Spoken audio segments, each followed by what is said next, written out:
Olá, olá, bom dia, bem-vindos. Pessoal, prazer, meu nome é Evailton Júnior, tá? Eu sou o CTO da For Linux e hoje eu vou ser o cara que vai conduzir isso aqui com vocês.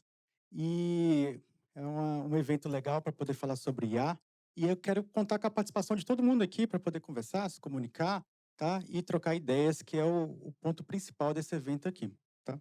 É, Pessoal, quem de vocês conhece aqui a For Linux?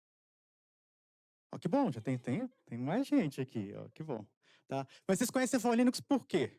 Por conta de treinamento ou consultoria? Os dois? Então, que bom. Tá? A For Linux é uma empresa, né? Ela é especialista em open source. O que é isso?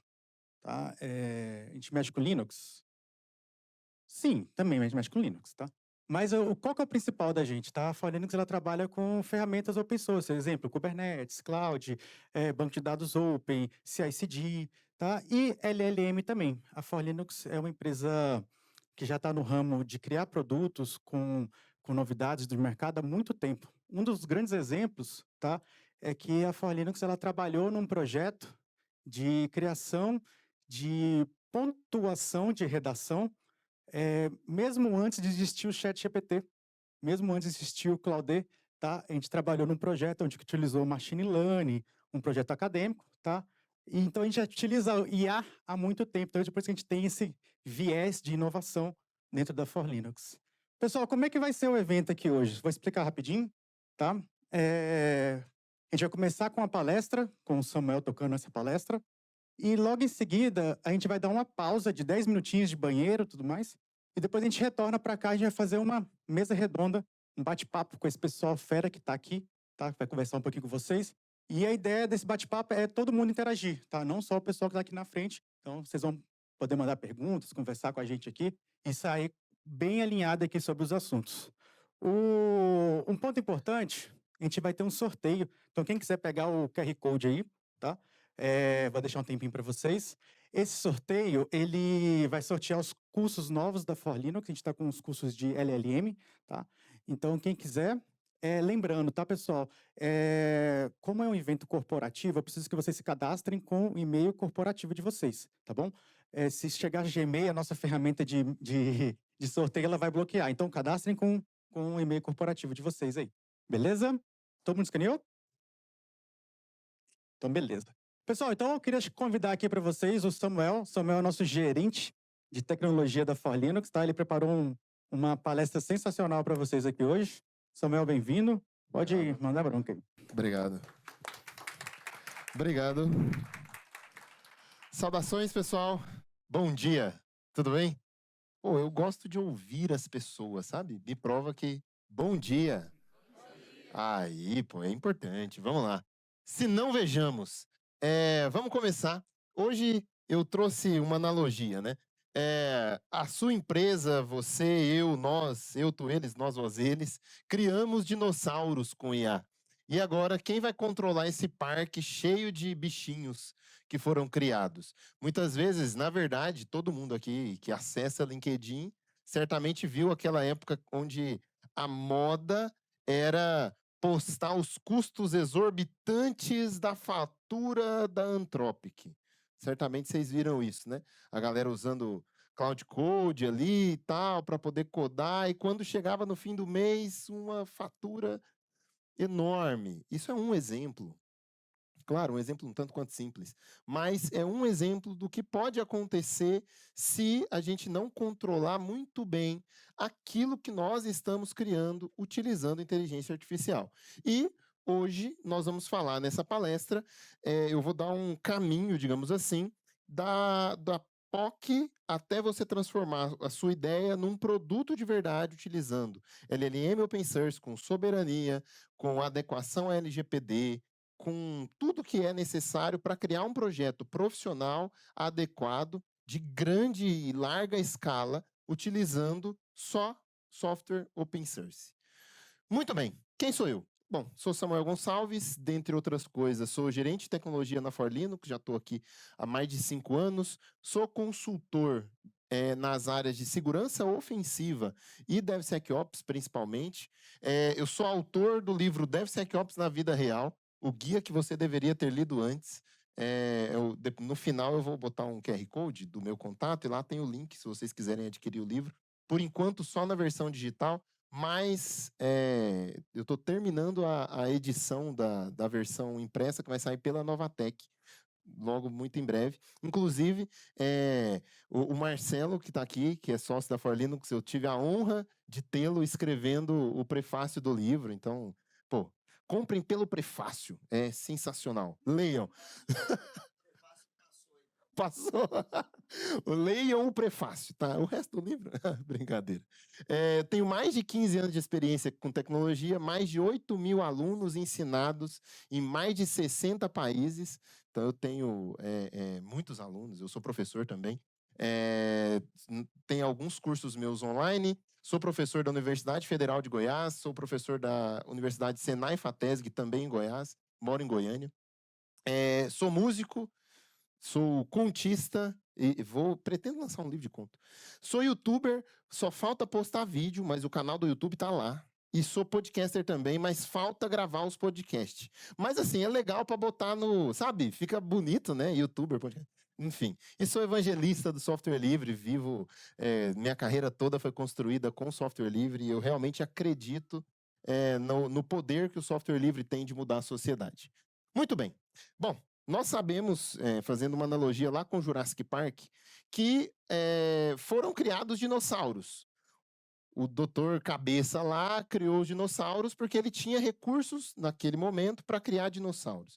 E na nossa analogia, quem são os dinossauros? Poxa, hoje em dia, gente, com Cloud Decode, ou sem Cloud Decode mesmo, com o poder dos LLMs que existem hoje, todo mundo consegue criar um site, uma aplicação, consegue simplesmente dizer, ó, crie tal coisa para pesquisar tal coisa. Tanto que é cheio de vídeo, né, no TikTok. Crie um site de busca de passagem barata. Sabe esses negócios? Tá viralizado. Porque hoje a barreira, ela não se tornou mais o código. Escrever código já não é mais, sabe, não é mais uma barreira. Porque não é necessário saber escrever código. Então, criar o dinossauro, criar a aplicação, a barreira técnica, ela não é o problema. A tecnologia hoje já existe tecnologia, já existe recursos necessários para colocar essas coisas em produção. O problema é, muitas vezes, quando se cria algo que não se entende intrinsecamente como aquilo funciona, e quando eu digo entende intrinsecamente, não estou dizendo entenda de código, não é isso, tá? Mas que se entenda, que tenha clareza do que aquilo faz de verdade, é muito fácil perder o controle. E aí, tudo que nós vamos falar hoje é sobre controle, principalmente. Guardem isso, controle. Isso é uma coisa bem importante para a gente. Então, há alguns anos, né, surgiu o ChatGPT, Gemini, Copilot, enfim, N ferramentas de IA que editam vídeo, escrevem código, automatizam ações, fazem coisas que a gente, até pouco tempo, aliás, né, achou que seria uma barreira quase que intransponível. E hoje em dia tudo isso é muito acessível. Pô, esses dias eu estava falando com a minha mãe e ela me mostrou, né? Pô, Samuel, eu estou vendo um negócio aqui no ChatGPT, mas ele não está me ajudando. E ela foi me mostrar. Pô, minha mãe pega o celular, toca lá no microfoninho, tem um diálogo com o ChatGPT, sabe? E é isso. A barreira hoje é muito baixa para a adoção dessas tecnologias. E ela usa isso no dia a dia dela, ela é professora. Então, ela usa isso no dia a dia dela e ajuda muito, sem dúvida. Mas nós precisamos ter controle. Muito bem, vamos falar sobre isso. Como nós sabemos, IA é um assunto do momento há muito tempo. Há muitos anos, IA é o assunto do momento, né? E as empresas, de maneira geral, estão investindo cada vez mais em IA. Então, tem uma pesquisa da BCG que eles previram que as empresas iam, em 2026, eu estou fazendo um recorte só de 2026, tá? Elas iam dobrar o investimento em IA. Então, as empresas que já investiam em 25 iriam pelo menos dobrar o investimento em IA. Porém, dessas empresas que investem em IA, só 34% estão de fato conseguindo enxergar no negócio uma transformação, algo que impacte de verdade. Por quê? Lá no começo da IA, tudo tinha IA, né, gente? Pô, você abriu o aplicativo de qualquer coisa, tudo tinha IA. Mas a IA no começo era só um chatbot que te respondia coisas e só, e mais nada, né? E aí tudo tinha IA, o relógio vinha com IA, o fone de ouvido vinha com IA, e nem é brincadeira, é sério, né? E aí, mas só essa IA meio descolada da realidade. Hoje não, hoje as coisas já estão muito mais tangíveis, nós já estamos, já é possível tangibilizar o valor das aplicações com IA de uma maneira muito mais presente, muito mais real. E isso é um número, o principal número, né? 80% dos projetos de IA corporativa, eles morrem antes de virar produto. Porque é muito fácil criar a POC ali. É muito fácil você virar pro ChatGPT, pro Claude, para qualquer coisa, falar, crie não sei o quê. Aí ele vai criar um site bonitinho e tal. Mas transformar aquilo em produto real, que entregue valor, essa é a grande dificuldade. Tanto que no LinkedIn, mais uma vez o LinkedIn, né? No LinkedIn a gente vê que está repleto de gente criando integração com ferramenta, criando tela nova para os ABICs, tela nova para não sei o quê. Pô, legal. Mas e o valor real agregado a esse produto? Além de queimar token, para que serve essa funcionalidade? 80% desses produtos dessas aplicações nem chegam a rodar em produção. Muito bem. Vamos lá. Para a gente continuar aqui, levanta a mão quem tem projeto de IA. E aí, quando eu falo projeto de IA, é para além dos chatbots. Não que chatbot não seja, tá, gente? É um meio, é muito relevante, inclusive.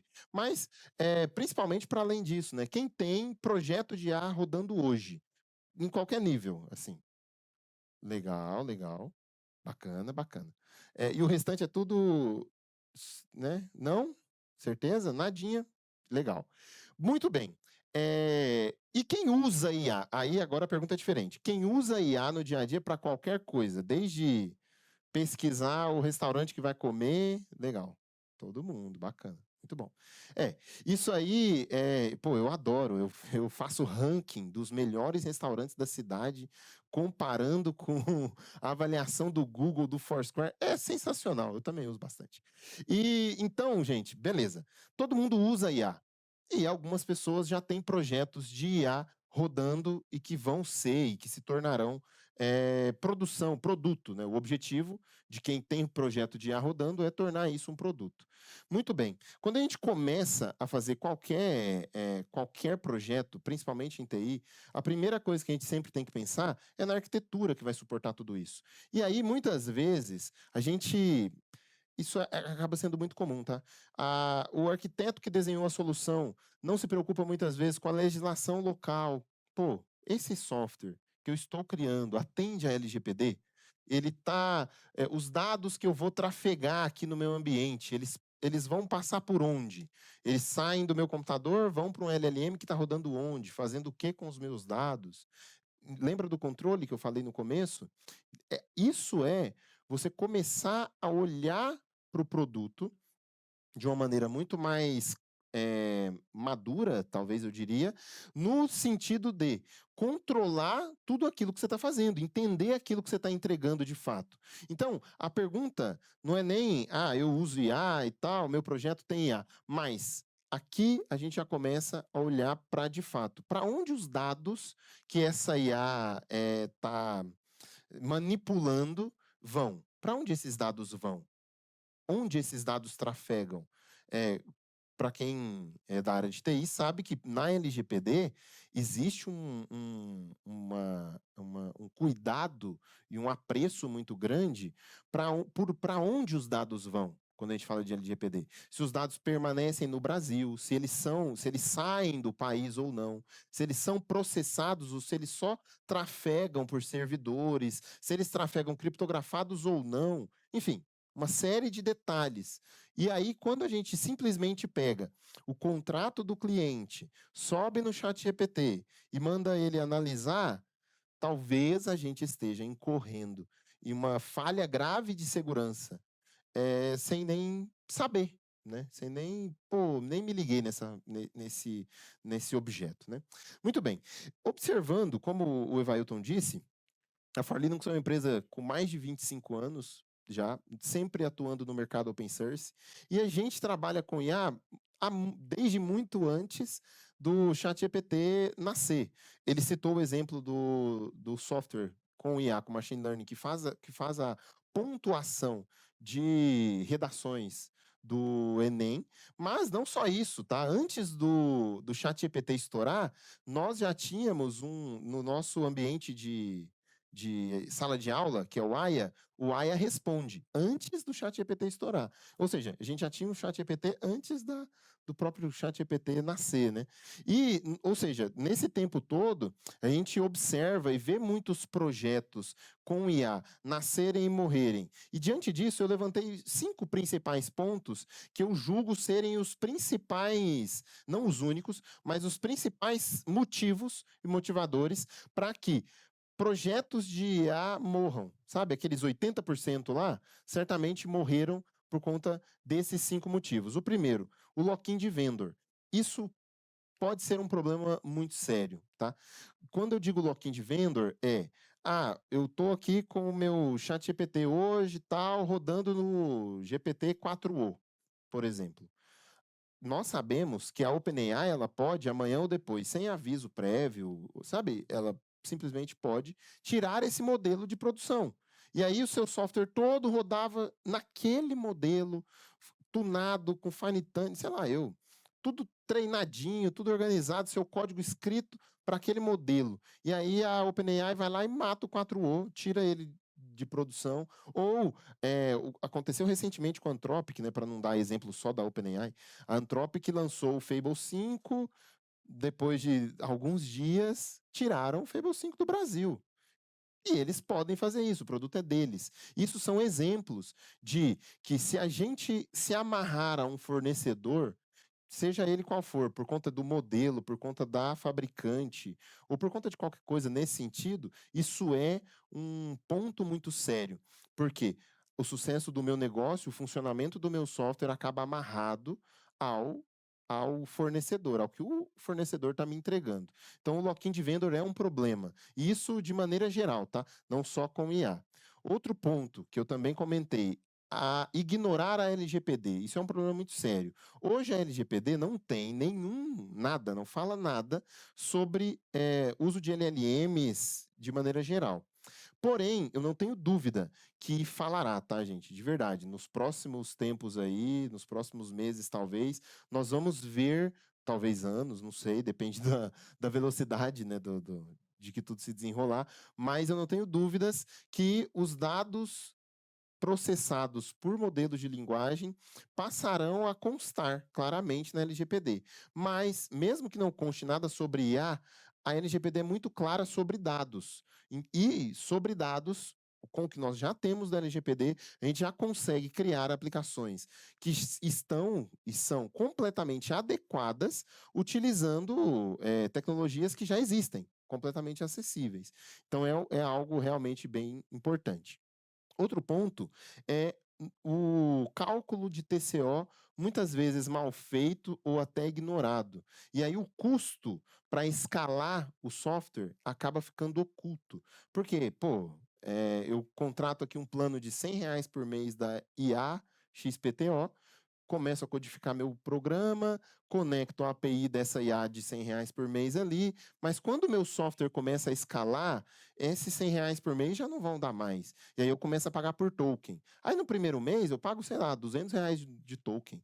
Mas aí acontece alguma coisa que no terceiro mês o negócio explode e eu não previ aquilo e vem uma fatura de R$ 100 mil. Isso, como eu disse, isso aconteceu, tá?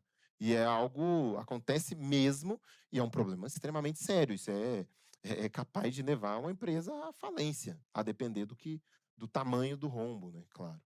Outra questão que está muito atrelada a isso também, do custo, é a ausência do que a gente chama de MLOps, que é o Machine Learning, operações de Machine Learning.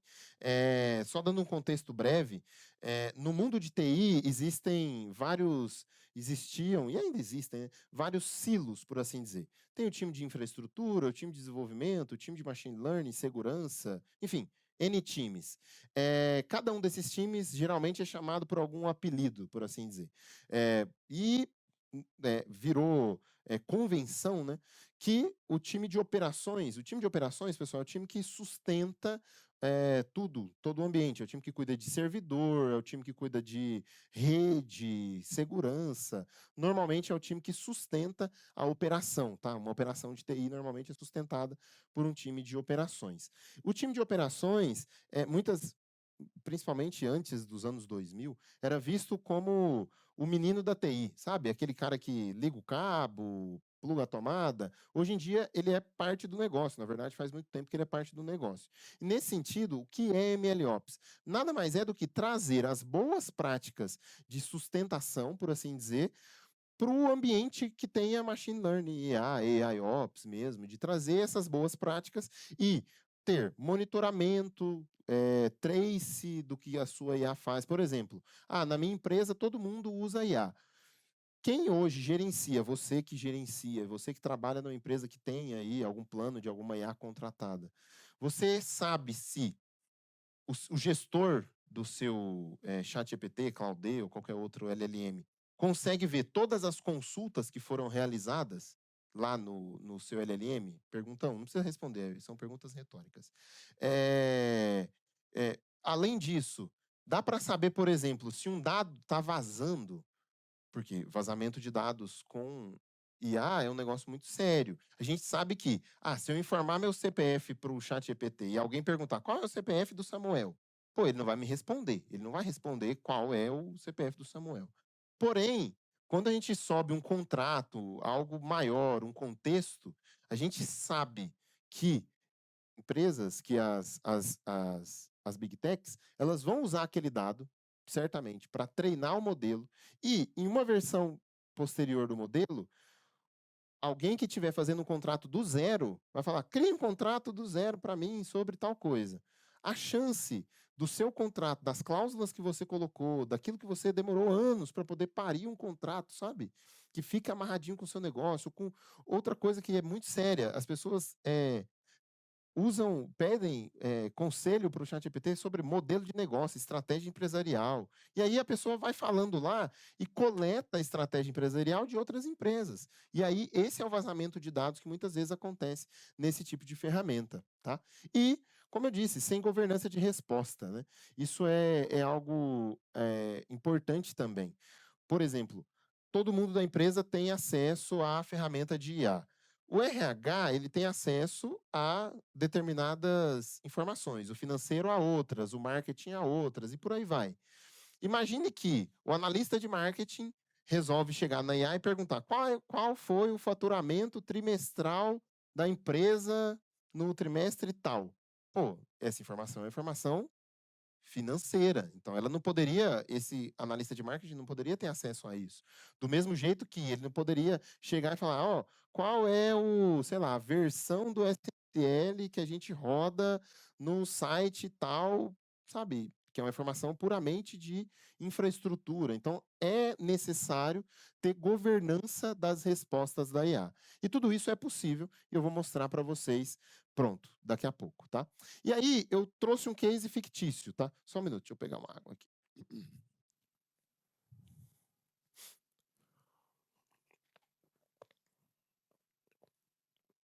Vamos lá. Eu trouxe um case fictício para vocês, que é o seguinte. Imaginem aí, uma empresa jurídica, um escritório, no escritório João e Maria Advogados S.A. Beleza. Eles têm 500 funcionários e, uma empresa jurídica. E, pô, uma empresa desse tamanho, uma empresa com 500 funcionários, uma empresa jurídica, é de se imaginar que eles têm um monte de contratos, informações pessoais, é da natureza desse tipo de negócio, né? Muito bem. Imagine que lá nessa empresa se construiu um assistente com o ChatGPT, o GPT-4o, mas de verdade, o modelo aqui não é o relevante, tá? É ilustrativo, é meramente ilustrativo. E aí eles conseguiram, construindo esse assistente, economizar um tempo muito importante.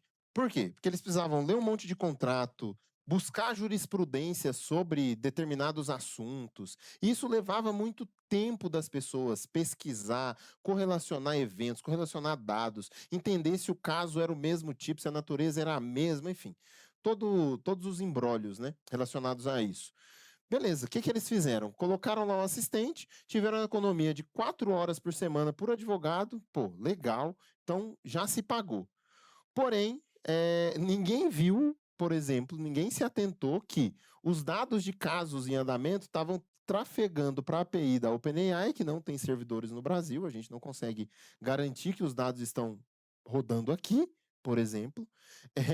E aí, só isso já viola diretamente o artigo 46 da LGPD.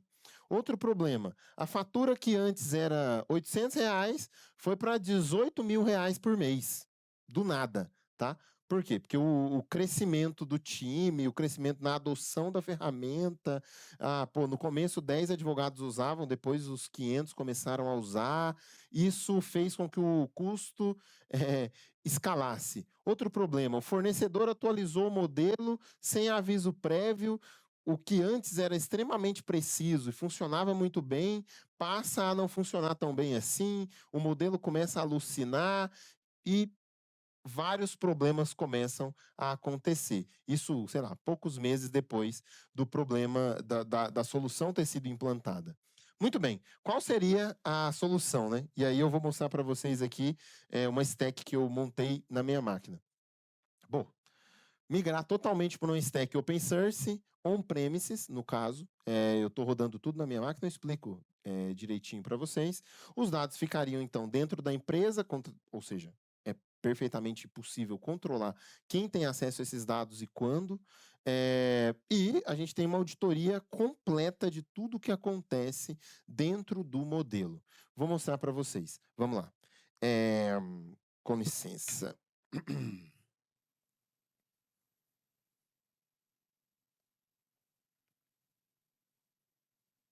Show de bola. Tá pequeno, né?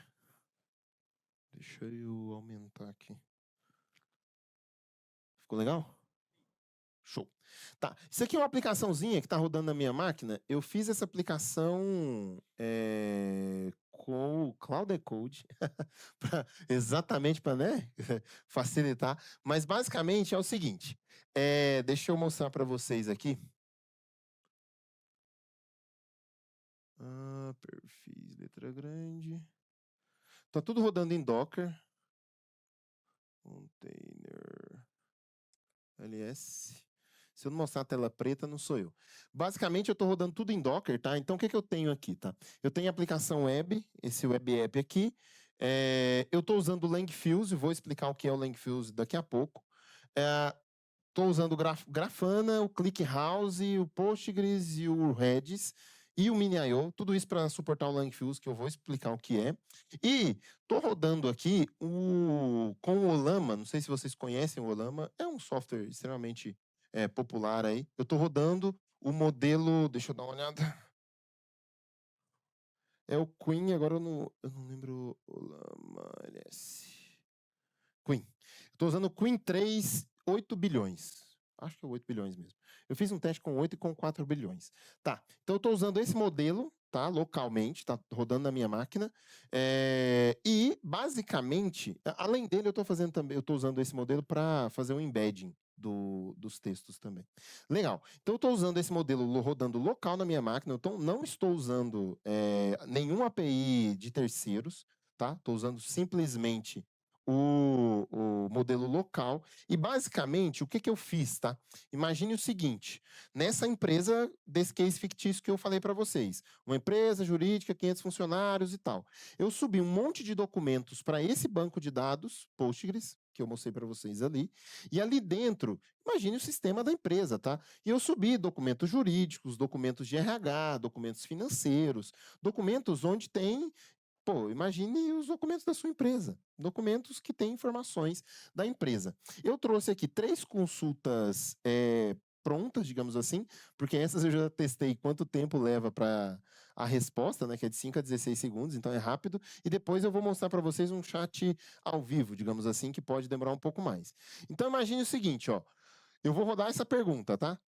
Ó, lembrem da arquitetura. Eu tenho um modelo local, está rodando na minha máquina, os documentos estão no meu banco de dados. Eu vou fazer aqui uma técnica que a gente chama de RAG, que é RAG, R-A-G, que é Retrieval Augmented Generation. Ou seja, o que eu estou fazendo? Traduzindo.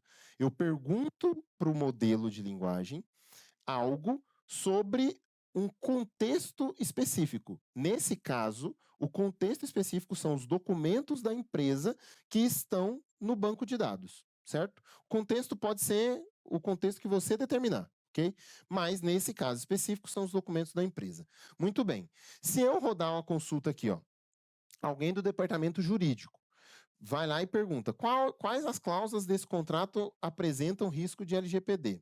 Eu rodo essa consulta, veja só, ele está fazendo tudo local, tá, gente? Deixa ele terminar, pode rodar até, pode levar até 16 segundos,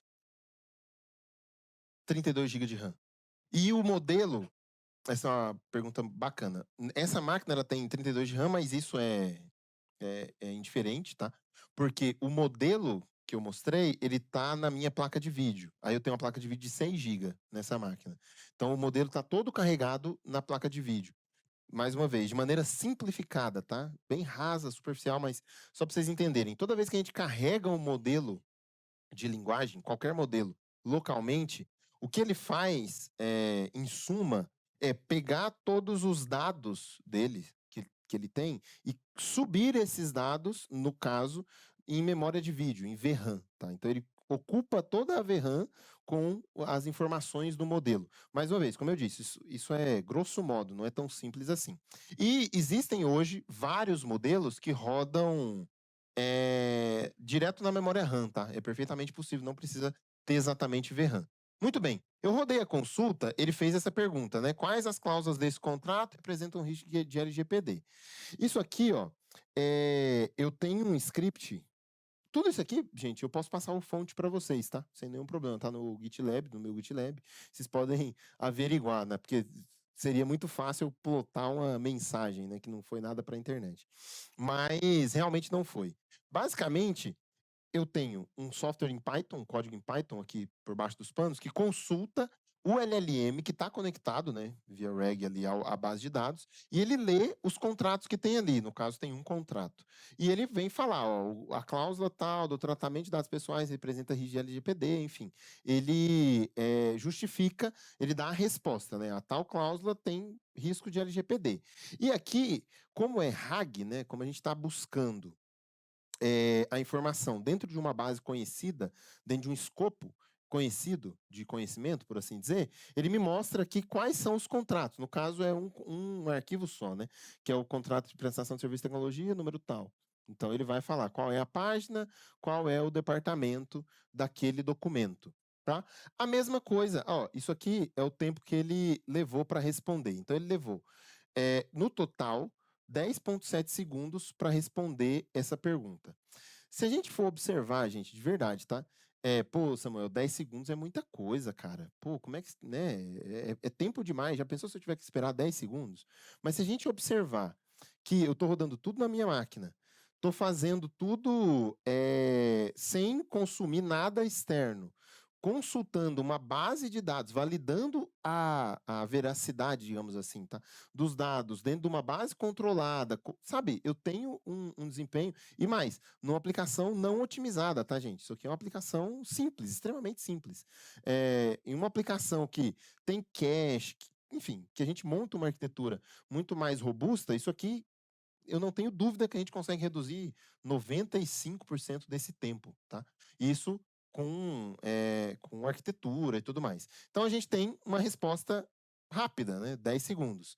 E aqui ele vai me dizer, ó, no caso, quem foi, né? No caso, quem consultou. No caso, eu consultei do departamento jurídico usando o modelo Queen 3, tá? De 8 bilhões. Muito bem, eu vou rodar as outras consultas aqui e vocês vão entender o seguinte, ó. Aqui, ó, faixa salarial. Beleza. Faixa salarial é uma informação de RH. Beleza? O RH pode ter essa resposta. Mas, olha esse aqui, ó. O departamento de RH querendo saber dados do financeiro. Qual foi o EBITDA do último trimestre? Tá aqui, tá? Ele fez, ó, a faixa salarial de arquiteto de soluções é de 15 a 22 mil, conforme indicado, na política de remuneração e de cargos, tá vendo? Ele já pegou outro documento, tá vendo? E buscou essa informação. E agora, pô, o RH quer saber o EBITDA do último trimestre. Normalmente, não pode. Essa informação é uma informação financeira. Como isolar isso? Poxa, eu vou rodar aqui e vocês vão ver. Basicamente, a gente consegue dar o contexto. Olha, tal perfil pode acessar tal perfil pode acessar tal informação, e por aí vai, tá? Isso é também algo extremamente importante quando a gente fala de um ambiente, de um software em produção dessa categoria. E olha lá, a informação solicitada não foi encontrada nos documentos fornecidos. Ou seja, ele não respondeu que não existe, né? Aí talvez você esteja se perguntando, poxa, vai ver, não tem essa informação lá. Vamos ver? Eu vou pegar exatamente essa pergunta, tá? Olha, exatamente a mesma pergunta. E vamos lá. Aqui em cima eu tenho. Acho que eu tenho aqui barra chat, né?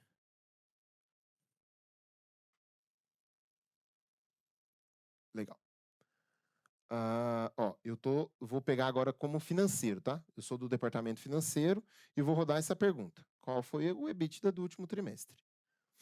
Ele vai rodar aqui a consulta. Uhum.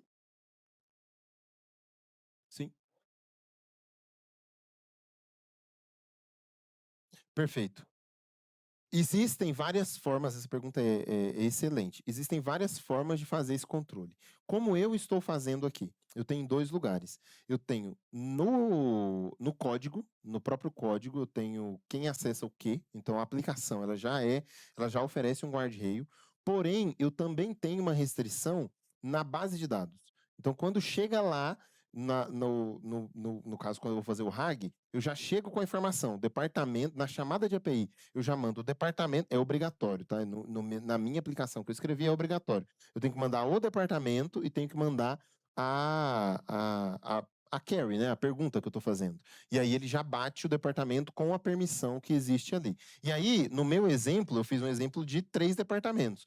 Mas essa permissão, ela é extremamente granular, no sentido de, o gerente de RH pode saber essa informação do EBITDA, mas o analista de RH não pode saber. Pô, legal, eu tenho uma permissão para gerente, eu tenho uma permissão para analista, e tudo isso está extremamente granular.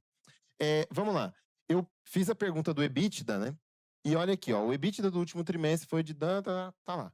Ou seja, como financeiro, a questão roda, a pergunta é respondida com o dado real, né? E aqui está a evidência, né? Veio desse relatório trimestral e levou 5,9 segundos para ser respondido, ok? Fica à vontade.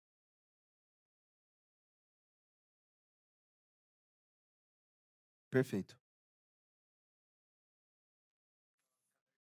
Sim, é perfeitamente possível. E aí, na verdade, qualquer gerenciador de identidade, qualquer IDM, né? A gente consegue integrar e usar ele para permissionar. Perfeito, é possível. Pessoal, inclusive, uma coisa que eu acabei não falando, né? Mas qualquer dúvida que vocês tiverem, me interrompam, tá? Fiquem à vontade. Vai ter um momento para perguntas no final, mas fiquem à vontade para irem questionando. Fica à vontade. Sem dúvida. Sem dúvida. Sem dúvida. Sem dúvida. A classificação dos dados, inclusive, principalmente quando a gente fala de LGPD. A classificação dos dados é uma etapa mandatória para que a gente tenha uma boa governança desses dados. É impossível ter governança sem classificar bem os dados. No caso de atualização da documentação, como é que vocês estão no seu case, como é que você previu a atualização desse hack?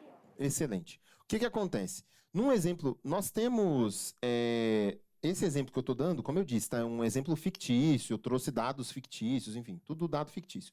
Mas nós na Forlinus temos alguns clientes que a gente já implementou algo parecido com isso. Como nós fazemos, tá? Normalmente, por exemplo, tem um caso que se adequa bem, um case que se adequa bem. Nós temos um caso onde o cliente, ele atualiza a base de dados dele, a gente criou um assistente para time de suporte N1 de TI. Então, a base dele é extremamente dinâmica, porque ele atualiza com o ITSM da empresa, atualiza com o Notion da empresa, enfim, tem vários lugares que ele fica atualizando os dados, a IA fica fazendo o embedding dos dados para poder atualizar a base e auxiliar de maneira eficaz o time de N1. Como nós fazemos, tá? Tem principalmente duas formas. A primeira é a gente tem um job que roda periodicamente, a cada 6 horas, sei lá, e faz o embedding de todo o conteúdo novo. Então a gente consegue distinguir o que é conteúdo já embedado, uma legenda, né? O que é embedding, tá, gente? Embedding grosso modo, é como se a gente pegasse algo, qualquer coisa, tá? Uma imagem, um texto, um áudio, qualquer coisa, e traduzisse isso para o idioma da IA. Grosso modo é isso, tá? Então, embedding é pegar qualquer coisa e transformar isso em algo que a IA entende. Que, no fim das contas, é número, estatística, enfim, esse tipo de coisa. Então, a gente faz o embedding periódico, mas nós também temos uma estratégia que é, quando o Samuel perguntou alguma coisa referente ao escopo tal, a própria aplicação verifica se tem alguma coisa diferente nas bases e se tem, ela mesma já dispara o job de embedding. Isso faz com que o dado sempre esteja atualizado. Tá? Então, assim, são as duas principais formas, não as únicas, mas as duas principais formas. Então, job periódico e a própria aplicação chamar o embedding. Ok? Muito bem. Maravilha. Legal. Deixa eu mostrar uma coisa para vocês antes de eu chegar no TCO. Deixa eu só ver aqui. Beleza, tá em tempo. Muito bem. Eu falei para vocês, então, que eu fiz consultas aqui. Até aqui nada de impressionante, né, gente? Se eu chegar no chat GPT, mandasse isso aqui, tipo assim,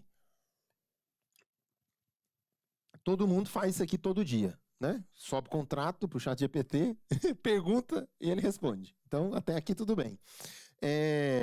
Ok. Onde entra aqui, lembra que eu falei no começo da palestra, controle. Onde a gente está controlando tudo isso aqui? Claro, primeiro, nesse escopo, então a gente já tem um controle aqui, a gente já tem um guarda-reio de segurança aqui, mas não só isso. O Langfuse, dentre outras coisas, ele é um software, pessoal, que faz o gerenciamento de LLMs de maneira geral, tá? Ele tem observabilidade, a gente consegue fazer uma série de coisas utilizando o Langfuse. E o que eu estou fazendo aqui, a gente gerencia custo por ele, sabe? A gente consegue gerenciar quanto cada chamada está gastando, esse tipo de coisa. E eu vou mostrar para vocês aqui a função de tracing do Langfuse. Deixa eu esconder isso aqui, ó. Viu aqui? Eu fiz lá, ó, no chat livre, eu fiz essa consulta, não foi? Qual foi o EBITDA do último trimestre? Às 10h08. E aí ele me mostra o input e o output, tá vendo? E aqui ele me mostra os metadados. O Marcelo, tá vendo aqui, ó, respondendo a sua pergunta lá, ó, ele sempre passa a flagzinha departamento com o valor do departamento. Então, isso está na aplicação. Isso aqui está na aplicação. Toda chamada que a minha aplicação faz, ela sempre passa. Se não tiver, não há resposta. Então, se eu fizer uma chamada direto para a API, sem passar essa flag, a aplicação rejeita a resposta. Então, o modelo não vai responder. Tá? Então, é uma arquitetura da própria solução. E aqui, ó, eu estou usando o modelo Queen, né, 8 bilhões. O Queen, inclusive, é um modelo open source o mais famoso, se não me engano, ou o mais usado, inclusive, da Alibaba, tá? É um modelo, assim, muito bom. Inclusive, tem versões dele, versões quantizadas, que rodam sem a necessidade de ter placa de vídeo. Então, pô, tem gente que roda ele em Raspberry Pi, dá para rodar, tá? Ele tem versões quantizadas, realmente, que rodam num hardware muito... Eu tô rodando Violama localmente, tá na minha máquina, exatamente, Violama, exatamente. Isso aí. E aí, pessoal, então tá aqui, eu consigo ter um trace da minha chamada, tá? Isso aqui, por si só, a gente já tem um nível de controle grande, porque eu consigo saber quem fez qual consulta, quando, qual foi a consulta, qual foi a pergunta, qual foi a resposta que foi gerada. Isso aqui para LGPD, para tratativas de DLP, para prevenção de vazamento de dados, tudo isso aqui é extremamente importante, tá? Isso aqui compõe aquilo que eu falei do MLOps. Lembra que eu falei de MLOps? Isso aqui é uma das várias práticas que se faz para ter governança mesmo das IAs, das LLMs no ambiente. E aí aqui eu consigo ver, ó, de maneira geral, tá? Então aqui eu tenho, aqui essa foi a resposta que foi negada, tá vendo? Ó?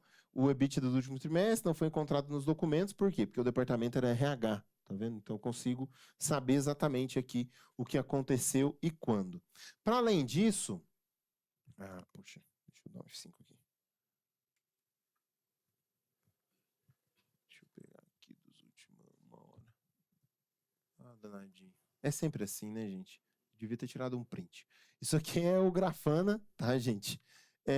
Que por algum motivo resolveu não mostrar os dados, mas basicamente o que é o Grafana, tá? Eu estou usando o Prometheus aqui. O Prometheus é um software de observabilidade onde eu estou monitorando a minha máquina. CPU, GPU e temperatura da máquina, tá? Então aqui eu só queria mostrar realmente o que consumiu na minha máquina, para vocês verem que a GPU está lotada, tá? A GPU estará lotada mesmo, pelo motivo que eu expliquei.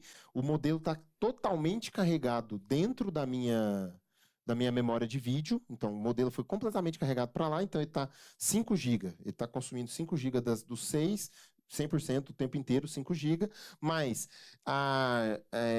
o uso mesmo de CPU, memória da máquina, temperatura, de maneira geral, é estável, porque uma vez o modelo carregado, ele vai, claro, ele precisa de espaço para poder processar todas as requisições, mas uma vez o modelo carregado, as requisições, ainda mais uma requisição só de cada vez, esse tipo de coisa, o processamento é baixo. Vocês veriam que a oscilação é baixa, tá? Então a gente tem aqui a ideia era mostrar esse gráfico bem estável, tá?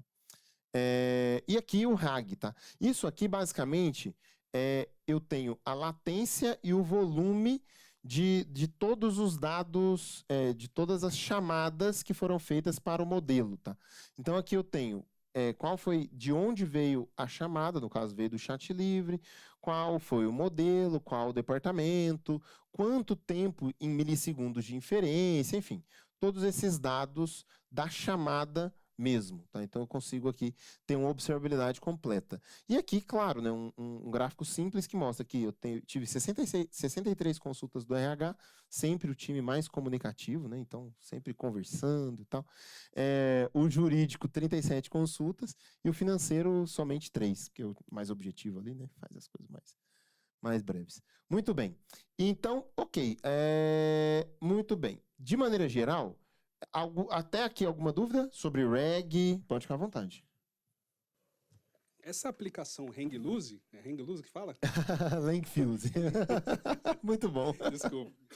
Ele funciona como uma espécie de proxy, assim, eu consigo plugar outras LLMs nele além da local. Por exemplo, eu tenho uma assinatura com o Cloud, por exemplo, e eu utilizo a API deles. Eu consigo plugar esse cara numa API externa? Sim. E ter o controle? Pô, tô sem internet. Mas tudo bem. Vamos lá. O Langfuse, respondendo, tá?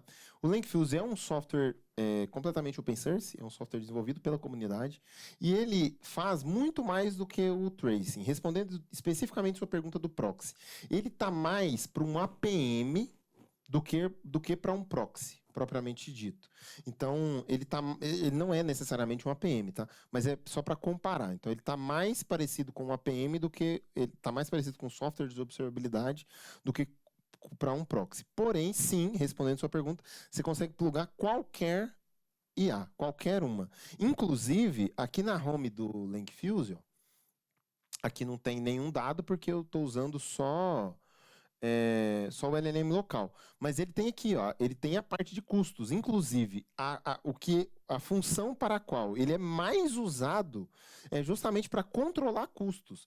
Eu tenho conta na OpenAI, na Anthropic, na Batatinhas AI Pro, enfim. Você coloca todo mundo aqui dentro e a gente consegue fazer tanto a observabilidade das chamadas de API, isso, claro, depende um pouco, não é tão simples, não é só botar a chave lá, mas é possível, né, fazer o controle das chamadas, como eu mostrei aqui, até o custo, quanto cada coisa custou, quanto cada usuário gastou, quanto cada chamada foi, sabe, só de embedding foi tanto, análise de reg foi tanto, tudo, tá? Ele traz uma visão, assim, holística e completa. E ele tem muito mais coisa, tá? Eu mostrei aqui só o tracing dele, mas ele tem, você consegue fazer observabilidade de sessão, quantas sessões estão abertas, quantos usuários e quais usuários, você consegue gerenciar e criar prompts para sua empresa usar de maneira geral. Enfim, tem um monte de coisas, tá? Dá para brincar bastante com ele. Como eu disse, totalmente open source e é gratuito. Tá no GitHub. Eu ia mostrar, mas estou sem internet. Tá bom? Pode ficar à vontade. Você falou fazer conexão com várias, né? Eu posso utilizar elas, isso eu não sei pela LGPD, mas eu posso utilizar elas para alimentar a minha própria? Então, em que sentido? Consulto uma externa e trago interno. Eu entendi. Tipo assim, você processa o dado lá e traz aqui. Alimento a minha interna. Então, é possível. Eu não sei se... Assim, eu não sei se vale a pena, mas é possível. É perfeitamente possível, sim. Tipo, você treinar uma base, né? Pode falar. E aí vai gerar um custo. Exato. Vai gerar um custo adicional. Fica à vontade. Uma coisa que eu acho que é importante ver é a licença desse uso de LLM proprietária, porque, por exemplo, dependendo da licença, você não pode criar uma SLM, né, uma menor, que concorra com uma LLM. Então, precisaria ver a licença que é usada. E assim, tem uma coisa importante também. Eu entendi que seria, por exemplo, eu pego o dado, levo para uma API proprietária, seja ela qual for, e eu trago o dado processado. Isso talvez seja possível. Agora, uma coisa que com certeza não pode ser feita, isso nenhum LLM proprietário permite, é você treinar modelos a partir dele. Então, por exemplo, eu vou usar o Claude para treinar o meu modelo Claudinho. Não pode, sabe? Isso não pode. Isso é um exemplo. Treinar é perfeitamente proibido. Agora, inferência, aí, bom, eu vejo que tem uma questão de arquitetura, custo, uma série de coisas. E uma coisa importante, o Marcelo entrou nesse assunto, e falando aqui de modelos locais. Nós temos, ele falou um termo, né? SLM. Não sei se todo mundo está habituado com esse texto, com esse termo, mas basicamente um SLM nada mais é do que um LLM pequenininho, tá? Focado num contexto específico. Então, ao invés de eu ter um modelo gigantesco com bilhões e bilhões e bilhões de parâmetros, eu treino um modelo menor, um modelo bem específico, para ser especialista no assunto. Por exemplo, eu tenho aqui um modelo que ele é especialista em fazer for no Java. Então, o que esse modelo sabe fazer? For, no Java. Mas aí o while, não dá conta. É só for. Aí eu preciso treinar outro para fazer while. É um exemplo. Mas por que isso é válido, tá? Porque a gente consegue rodar modelos desses pequenos, que são muito bons, num assunto, num contexto específico, num domínio específico, num hardware pequeno, numa máquina simples. Não nessas máquinas que, sabe, que custam milhões só a GPU dessa máquina. Eu posso rodar ele num contexto específico. E aí, óbvio, eu falei do Java, mas, pô, imagina a sua empresa, tá? Pô, minha empresa ela é especialista em, sei lá, contratos, escrever contrato para... Pô, vamos pegar aqui a empresa do Coffee Break. A minha empresa é especialista em Coffee Break. Pô, eu pego aqui, vou criar um agente para responder sobre o Coffee Break para os meus clientes. Pô, eu treino ele num SLM, roda pequeno, num servidor pequeno, que me custa pouco, e, pô, aquela LLM é especialista nisso. Se eu perguntar qualquer coisa fora desse contexto, inclusive, só para mostrar para vocês, como vocês viram, eu estou sem internet, né? Se eu vier aqui no chat livre, ó, e perguntar uma coisa aleatória.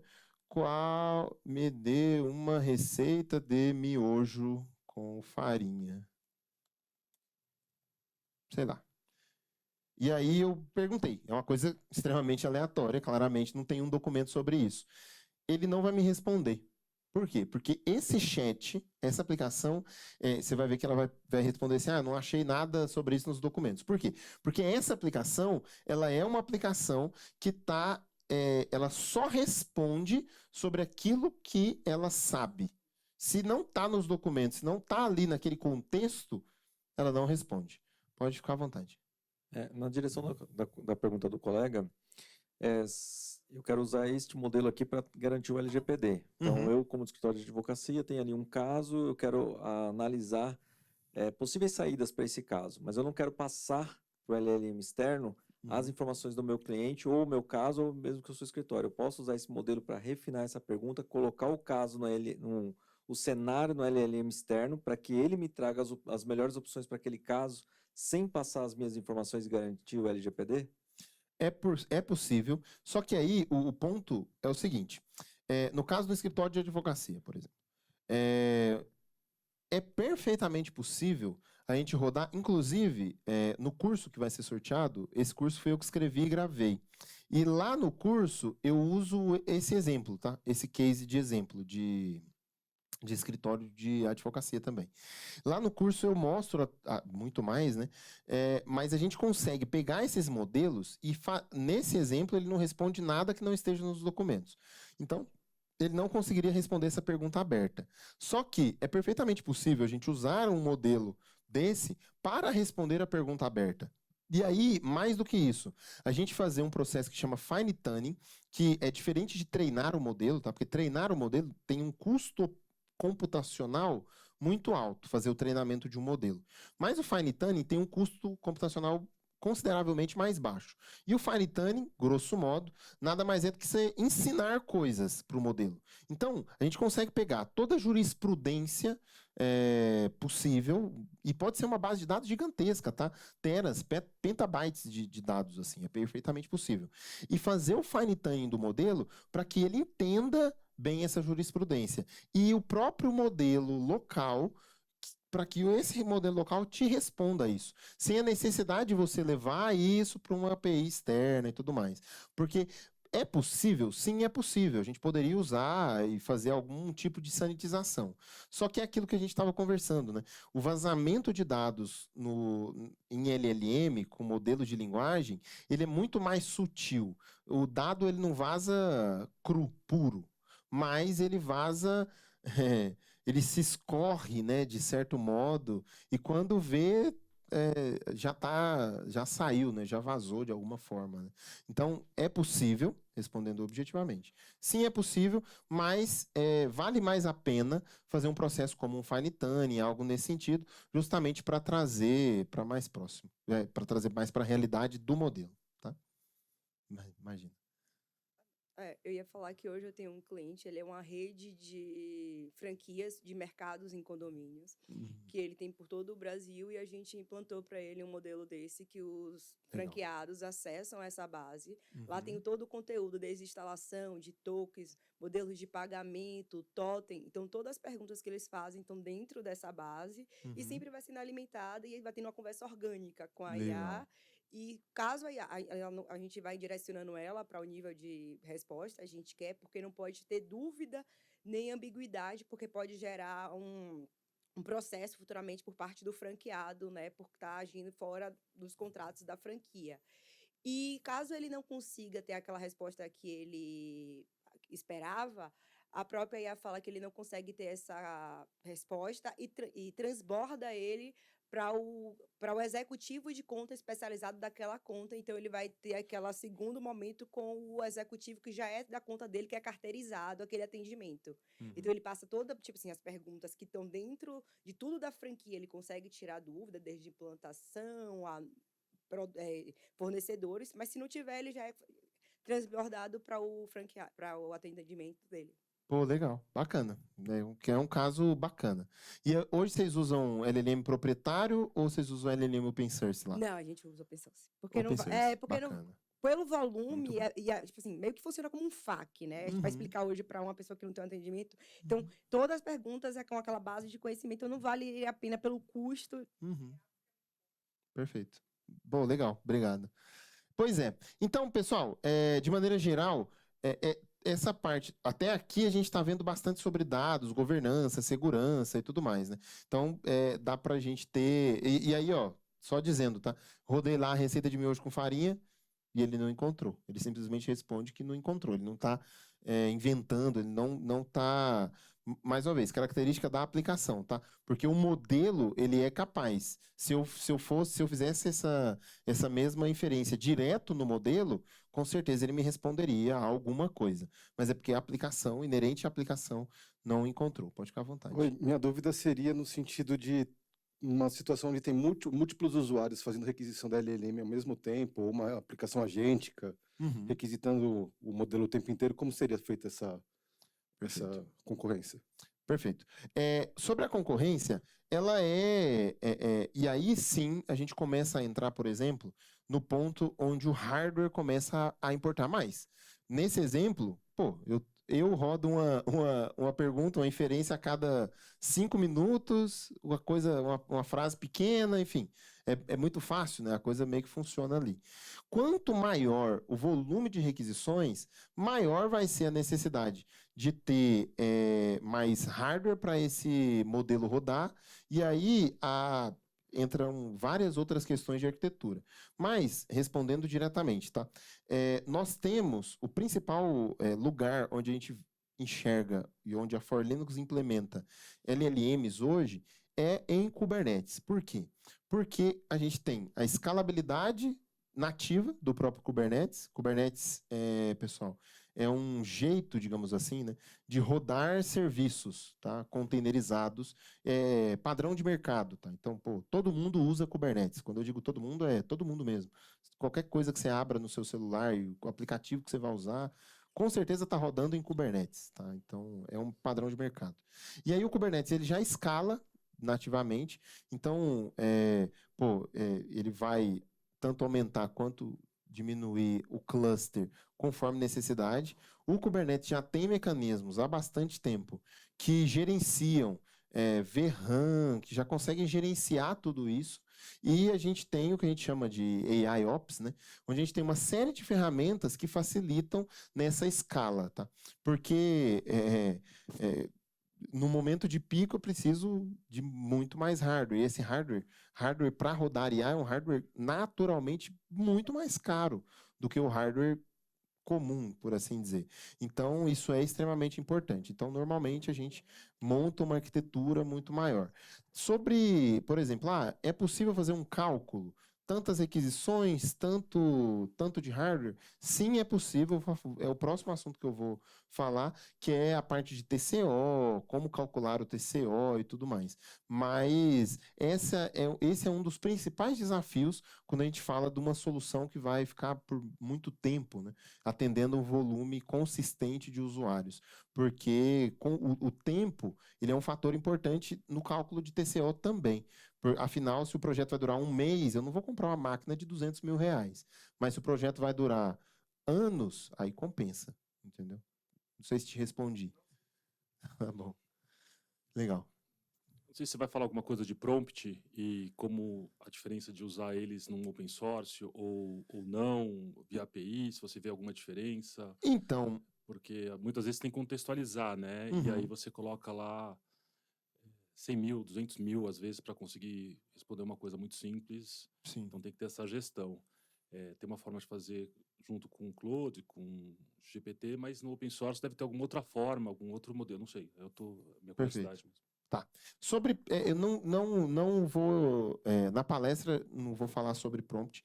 Tem no curso que será sorteado, tem uma parte ali no começo que eu falo sobre prompt, principalmente nessa questão do token, né, da quantidade de tokens que é consumido. Só que uma coisa importante é a perspectiva. Quando a gente fala do modelo open source, auto-hospedado, seja on-premises, numa nuvem, seja onde for, tá? A gente para de se preocupar um pouco com os tokens nesse sentido. Tanto que, assim, não faz tanta diferença o número de tokens, visto que eu não estou pagando pelo token, quando não se paga pelo token, tá? E dependendo do jeito que se lida com o LLM. Nesse meu exemplo aqui, por exemplo, a quantidade de tokens, ela não é tão relevante. Ela é relevante no sentido de que, quanto maior os dados, né? Quanto mais tokens eu estou enviando, mais tempo vai levar. Tem a questão da janela de contexto, aí o modelo menor tem uma janela de contexto consideravelmente menor. Janela de contexto, pessoal, é como se fosse a memória recente, por assim dizer, do modelo, tá? Então, ele vai se lembrar daquela informação ali. O modelo pequeno, ele é tipo a Dory, do Procurando Nemo lá. Sabe? Se esquece rapidamente. O modelo maior tem uma memória de elefante. Tá? E, bom, basicamente é isso. Respondi sua pergunta? Maravilha. Mas no curso tem mais informações específicas sobre isso. Vamos lá, pessoal. O pessoal acabou de me falar aqui que eu tenho... Poxa, acabou a internet mesmo, mano. Eu preciso da internet para... Só um minuto, gente. Para continuar a aplicação. O pessoal acabou de falar aqui que eu vou ter mais 5 horas, né, Joyce, para poder apresentar. Então, assim, fiquem tranquilos, nós vamos conversar bastante. Ele vai pagar o almoço, inclusive, para todo mundo aqui, tá bom? Isso, me passa o Pix aí. Eu vou só conectar o meu celular aqui, só um minuto. E aí, pessoal, enquanto isso, vocês têm mais alguma pergunta? Podem ficar à vontade. Só estou colocando o Wi-Fi. Só a questão das dores aí, eu sou consultor na área de inteligência artificial. Excelente. E eu vejo muito aí essa camada de segurança, quando a gente vai fazer um mapeamento lá no início, para onde esses dados ficam, se eles ficam armazenados, se eles ficam em nuvem, tudo. Quando você vai fazer esse processo, você junta ali a equipe de arquitetura para definir esse mapeamento e tudo. O cliente, geralmente, eu sou consultor, ele não tem muita paciência para isso. Ele quer pular esse processo e ele faz uma pressão imensa. Até a gente conectar ele, que essa parte é muito importante, mas ele não vê visibilidade na produção dessa parte. Então, às vezes ele critica muito o pessoal ali da base de dados, que a gente tem que analisar junto, né? Tem que olhar o caminho desses dados e tudo. Tem um choque muito grande ali de realidade, que ele acha às vezes que a gente está enrolando fazendo esse mapeamento ali, de onde os dados vêm, para onde os dados vão. A governança de dados, né? Choque aí. E às vezes a gente recebe até puxões de orelha, fala assim, não, a gente está analisando, mas precisa de um tempo. Dependendo do projeto, a gente leva mais de uma semana para fazer toda essa análise. Sim, sem dúvida. Mas a falta de paciência do cliente é enorme, né? E é o que a gente estava falando, né? O mapeamento dos dados é extremamente importante. É necessário ter essa governança. Vamos lá, pessoal. A gente falou de controle, de conformidade, falou dos dados. Mas isso é uma parte do processo. A outra parte é o dinheiro, tá? Imagine essa situação aqui, como eu disse, 500 usuários ativos, obrigado. 20 consultas por usuário por dia. Pô, gente, numa empresa, sabe, 20 consultas é um número pequeno, tá? Eu estou sendo conservador aqui. Num negócio de IA, pô, que é isso? A gente faz muito mais que 20 consultas por dia. E aí, eu coloquei um número baixo de tokens também, 3.000 tokens por carry. Quando eu digo baixo, por quê? Porque tem todo o contexto, sei lá, tem documentos envolvidos. Eu estou falando de uma empresa jurídica que lida com contratos, com documentações extensas, grandes. Então, coloquei também um número baixo, tá? Tudo isso para dizer que eu não estou estimando aqui um número absurdo, tá? Não estou inflando nada. Estou colocando números, assim, conservadores. Nesse sentido, eu vou mostrar para vocês aqui agora uma calculadora de TCO que eu montei. Só um minuto. Acho que é esse aqui, né? Não. É esse mesmo. Só um minuto. Ó. Calculadora de TCO. Vamos lá. 500 usuários, 20 carries por dia, com 3.000 tokens. Quando eu mando calcular o TCO aqui, ó, veja bem, 220 mil carries por mês, ou seja, mais ou menos 600 milhões de tokens, tá? Por mês. Se a gente for, eu peguei aqui os custos daquele momento, tá? Eu montei essa apresentação, sei lá, semana passada. Por mês, lá no GPT, custaria mais ou menos uns 18 mil reais. Vamos colocar 18 mil reais. O open source numa cloud, aí, esse aqui, gente, é o mais variável, tá? Porque eu precisei escolher uma cloud qualquer, aleatória, para trazer o número. E esse custo, ele varia muito de fornecedor para fornecedor. Tem fornecedores muito mais baratos do que isso, tem fornecedores muito mais caros que isso. Então, eu peguei um número ali no meio do caminho, tá? Então, uma placa A10G, tá? Da NVIDIA. Então, aqui, ó, só de bate-pronto, tá? No GPT, esse volume aqui custaria uns 18 mil. Em uma cloud, ou seja, sem adquirir hardware, tá? É isso que significa, basicamente. Sem adquirir hardware, já se pagaria pelo menos 7 mil reais a menos aí por mês. Cara, genérico. Isso aqui eu peguei numa cloud específica, num fornecedor específico, mas eu peguei, poxa, é gringa, é uma empresa não muito relevante. API do GPT. API. Com certeza, sem dúvida. Esse valor aqui é o preço da API do GPT-4o, tá? Então, assim, com certeza, eu estou comparando com isso, tá? E aí, então, esse ponto é extremamente relevante, eu não comparei com nenhum outro, tá? Não é nenhum modelo da Anthropic, é especificamente o modelo 4o. E o Open Source On-Premise, e aí aqui tem uma questão, tá?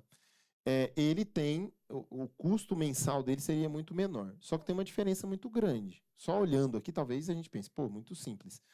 Mas esse Open Source On-Premise aqui, que nesse caso é a melhor opção, né, em 3 anos, tem custos que não estão calculados aqui.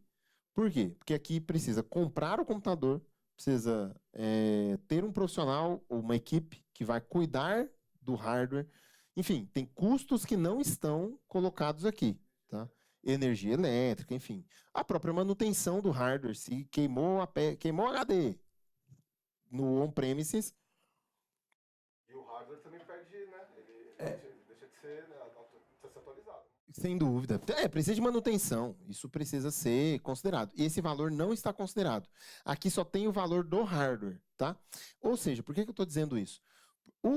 Esse outro valor, pessoal, comparado ao valor do hardware, ele não é a maior parte, tá? A manutenção não é o maior valor. É a mesma coisa do carro. Você não vai gastar mais do que o valor do carro com manutenção do carro. Porém, tem manutenção. Esse custo não está colocado. Estimo, isso também, no curso também eu falo bastante de TCO, eu estimo que por volta de 30% desse valor vai ser, 30% desse valor aqui, tá?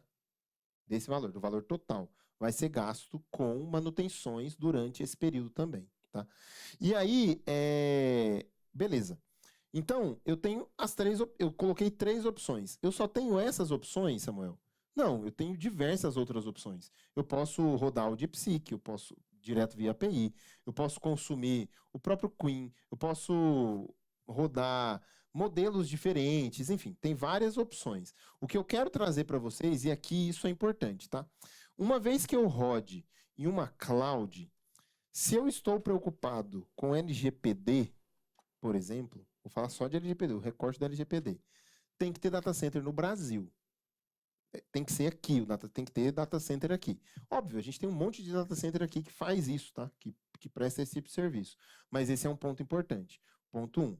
Ponto 2. Se eu estou preocupado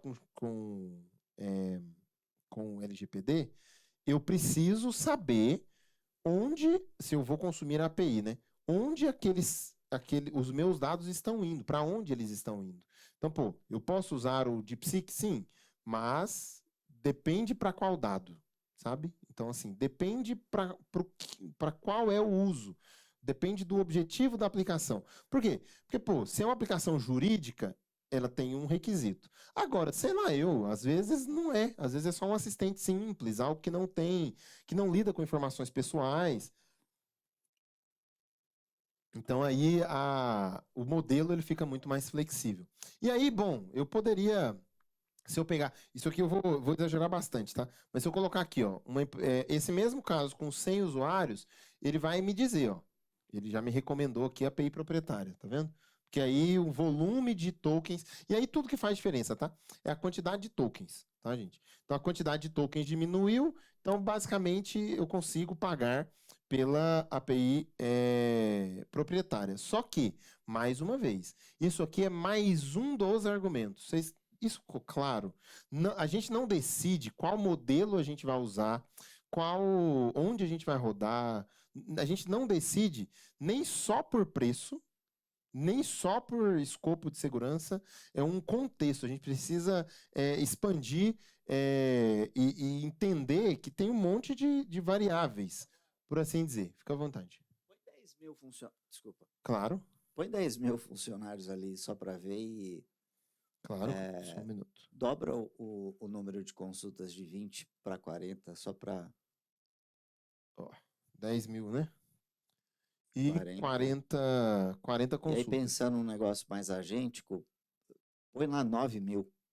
Em vez de 3 mil, põe 9 mil, só para. Aqui a gente está falando de um uso um uso bem maior. E aqui isso faz muita diferença, gente. Olha isso aqui. Ele não calculou aqui? Não calculou mesmo, né? Calma aí. Porque essas aplicações, cara, que não funcionam é foda. Esses negócios, é tudo culpa da IA. Porra, não calcula, mano. Vou mandar o dev embora. Vou abrir. Aí, ele só tá mudando. Ele só muda aqui, ó. Tá vendo? Não, aumentaria. Não, ele aumentaria. Não, ele por baixo dos panos ele calcula. Ele faz uma estimativa, né? Mas ele só tá calculando aqui mesmo. Tá vendo aqui, ó? Ele só tá calculando aqui. Realmente. Pra você ver. Percebemos um bug, gente, em produção. É foda, né? Foda pra caralho. Vou abrir coloca na história lá dentro pra corrigir a arquitetura aqui. Fica à vontade. Vale uma questão que depende do contexto, né? Você pode ter essa volumetria gigantesca, mas se você usar um modelo que ele tenha um bom turn time, que ele seja de leve inferência, você consegue ter um hardware dezenas, centenas de vezes mais leve para fazer aquilo. Então o seu custo fica mínimo. Infinitamente menor. Porque você não precisa de todo o modelo carregado, você vai trabalhar com um modelo muito mais leve e isso é eficiência. Exatamente. E aí, quando a gente precisa reforçar, né? Que isso é o futuro da IA, tá, gente? Porque não tem como. É no contexto da sua busca dos contratos. Porque se você pegar uma IA especializada, muito mais leve, só para leitura dos documentos, seu custo cai demais. Você poderia ter um número de 10 mil pessoas acessando em tempo real, o tempo todo, e o custo poderia rodar no computador dele. Sim. Por isso que eu pedi para ele fazer isso daí. Mas acho que não pode. Bom, o importante de saber é que o custo do hardware, quanto maior o número de consultas, isso é um fato, tá? Quanto maior o número de consultas, e tem a ver com isso, tá? Com token, com consulta, com volume e tudo mais. Quanto maior, mais compensa ter o hardware, tá? E lembrando, mais uma vez, reforço, também tem o tempo do projeto. Se é um projeto que nasce para morrer daqui 3 meses, existe um contexto. Agora, se é um projeto que existe a ideia de perpetuar, de algo que vá ser perene, algo maior, aí a gente passa a considerar outro tipo de contrato, né? Outro tipo de contratação. E aí eu trouxe aqui, tá? Aqui, ó, eu tenho os custos do on-premise por mês, são os mesmos custos lá, tá, gente? Isso aqui é o menorzinho, é o mensal, isso aqui é o total em 3 anos. Então, assim, a diferença acaba sendo muito grande quando a gente considera o tempo, tá? Então, basicamente para mostrar em ordem de grandeza que, naquele exemplo simples lá, de 500 funcionários, 20 consultas por dia, 3.000 tokens, em 3 anos, a API proprietária era tipo o dobro, mais que o dobro, do custo de se manter o hardware, tá? Então, é basicamente isso aqui. Muito bem. Então, quando a gente consegue calcular com isso o break-even, né? Quando a gente consegue ver esse TCO, o ROI, voltando de fato. Bom, a gente precisa, mais uma vez, resumidamente, olhar o custo total do meu ambiente, mais uma vez reforço, ali no custo que eu apresentei, eu trouxe somente o hardware, então tem que considerar o custo também da manutenção e tudo mais, mas à medida que o projeto se torna longo, o projeto tende a se pagar. Porque uma vez que você estabiliza o custo de hardware, seja ele numa cloud privada, seja ele onde for, tá? O hardware, se você conseguir estabilizar esse custo de hardware, a tendência é que a API open source se pague ao longo do tempo e não muito tempo, tá? Dependendo do tamanho do projeto, ela não demora muito para se pagar. Muito bem, recapitulando então, a gente criou os dinossauros, legal, a gente criou as aplicações com IA, isso é bom, isso na verdade, não é nem bom, né? Isso é necessário, isso é importante, isso está aqui, faz parte do negócio. Agora, criar, show, mas a gente precisa controlar tudo isso, a gente precisa lidar com isso com muita seriedade. Não simplesmente sair botando o contrato no ChatGPT, botando documentos confidenciais no Cloud da Anthropic ou em qualquer outro. Estou usando esses dois porque são os mais exponenciais, né? Mas não é tão simples assim, é preciso ter responsabilidade. E nós aqui na For Linux conseguimos ajudar vocês a construir as cercas necessárias para controlar os dinossauros que foram criados. Nós temos uma trilha de cursos sobre LLM Open Source. O primeiro é um introdutório, chama LLMs Open Source mesmo. E aqui eu falo sobre o que é LLM, desde o basicão, tá? O que é LLM e vou até como escolher o modelo certo. Esse cálculo de TCO eu faço ele muito mais detalhado e aprofundado. Enfim, a gente vai bem mais além, bem mais profundo nesse curso. No segundo, eu falo sobre MLOps Open Source. Então, nesse cara aqui, eu ensino a usar todas as ferramentas, as principais ferramentas open source para sustentar o seu ambiente de IA. E o 3, eu vou bem específico e a fundo em RAG, tá? Porque RAG é algo que todas as empresas usam muito, e quando a gente fala de adequação a LGPD e tudo mais, poucas empresas estão fazendo como tem que ser feito. Então a gente vai bem a fundo aqui. E claro, para tudo além disso, a For Linux é consultoria e a gente consegue implementar na sua empresa, do seu jeito, no seu negócio, aquilo que você precisa. A gente desenha a arquitetura adequada, implementa desde o LLM até a solução completa. Então é do From Zero to Hero mesmo. Tá? Então a gente está aqui para poder apoiar vocês nisso. Muito obrigado. Quem quiser meus contatos, esse QR Code tem os meus contatos, tá? E aí tem o link do meu livro, meu LinkedIn, me adicione no LinkedIn, tem até meu Telegram nesses contatos. Foi um prazer, de verdade, estar aqui. Eu vou continuar por aqui, a gente pode trocar ideia, mas não só isso, podem me adicionar no LinkedIn, trocar ideia, eu realmente gosto bastante de conversar. Valeu demais. E é isso. Valeu.